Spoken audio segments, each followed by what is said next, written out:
President Cyril Ramaphosa has finally responded to the growing uproar over U.S. tariffs, firmly denying claims that South Africa's alleged military ties with Russia or China triggered the economic backlash. These tariffs were never about a military base, he stated, attempting to steady the nation as panic sets in across industries. As the government races to contain the damage, calls are mounting for direct intervention and swift economic relief. With jobs, trade deals, and diplomatic credibility on the line, Ramaphosa's leadership now faces one of its most critical tests in a globally shifting power game. President Cyril Ramaphosa has finally broken his silence on the growing tension between South Africa and the United States, directly addressing speculation that Washington's punitive trade tariffs are retaliation for South Africa's engagement with foreign military powers, specifically, alleged deals with Russia and China. In a carefully worded statement issued from the Union buildings and echoed at an economic roundtable, Ramaphosa dismissed the idea that a proposed military logistics base or intelligence cooperation with foreign powers was behind the trade sanctions. These tariffs were never about a military base, he said. They are about trade competition, market realignments, and a shift in how America wants to engage with the world, especially under the Trumpian influence that's back in circulation. His remarks arrive amid mounting uncertainty for South African exporters and investors as the tariffs begin to take a toll.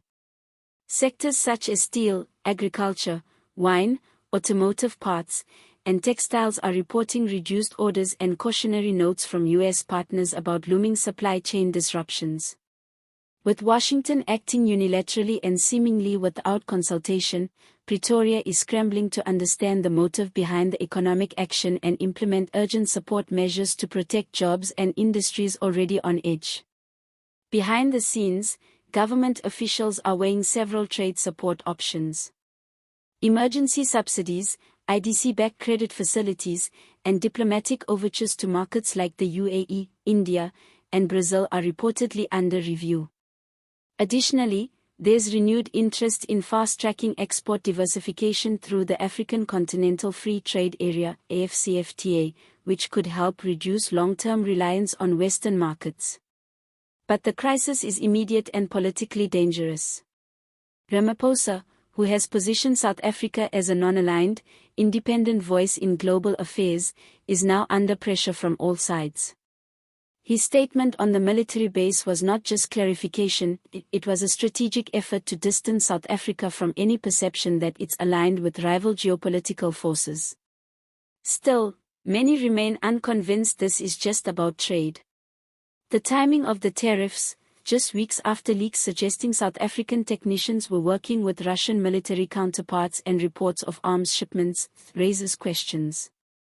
Anonymous U.S. officials continue to express concern over Pretoria's foreign policy drift, including growing ties with BRICS, support for de-dollarization, and abstention from UN votes aligned with Russian positions. In this uncertain geopolitical climate, the economy becomes the battlefield. Ramaphosa is fighting to maintain both international credibility and domestic stability. Trade unions are demanding immediate job protection strategies. Business groups want concrete guarantees of support. Opposition parties are using the crisis to attack the government's diplomatic choices. Political rivals have seized the moment. Democratic Alliance leader John Steenhuisen accused the ANC of playing footsie with global bullies while ignoring South Africa's economic interests. The EFF has called the tariffs evidence that South Africa should sever its dependence on US-led trade systems. Ramaphosa's calm messaging may soothe some nerves, but it doesn't address the deeper vulnerabilities the country faces. The problem isn't just diplomatic, it's structural and urgent. Thousands of jobs depend on access to U.S. markets via AGOA, which grants duty-free entry for South African goods. Although the current tariffs don't amount to a full AGOA suspension, they're widely seen as a warning. Some analysts warn that unless Pretoria reassures Washington soon, South Africa could lose AGOA benefits entirely, a move that would devastate several export-heavy sectors and deepen economic fragility. Hoping diplomacy can defuse the crisis, Ramaphosa has directed his trade and foreign affairs ministers to launch a rapid response team to engage U.S. officials. Sources inside DIRCO confirm multiple rounds of quiet talks, with mixed results. One diplomat described the U.S. response as cold but not closed, suggesting some willingness to negotiate, but with little time to waste. In parallel, South Africa is implementing what officials call an economic stabilization posture. The plan includes rerouting exports to other global destinations, providing tax relief to affected industries, and fast-tracking local procurement to keep factories running. Treasury is reportedly reviewing temporary import duty adjustments for vital inputs, aimed at cutting domestic costs and preserving local production levels. Yet none of these measures can fully replace a healthy, stable trade relationship with the U.S. Ramaphosa's team knows that. And while public statements remain measured and diplomatic, private pressure is building. Some insiders believe that only a direct leader-to-leader conversation between Ramaphosa and Donald Trump could change the trajectory. Trump's known preference for high-level, transactional diplomacy may make such an approach effective. But it's a risky path. A poorly timed or worded outreach could backfire, reinforcing perceptions of desperation or aligning Ramaphosa too closely with unpredictable politics. Meanwhile, the broader South African public is feeling the effects. Imported goods are becoming more expensive. Investor confidence is rattled. The social climate is heating up. Hashtags demanding swift government action are trending, and talk radio is dominated by fear and frustration. Businesses, already weakened by load shedding and fiscal instability, now face another layer of uncertainty.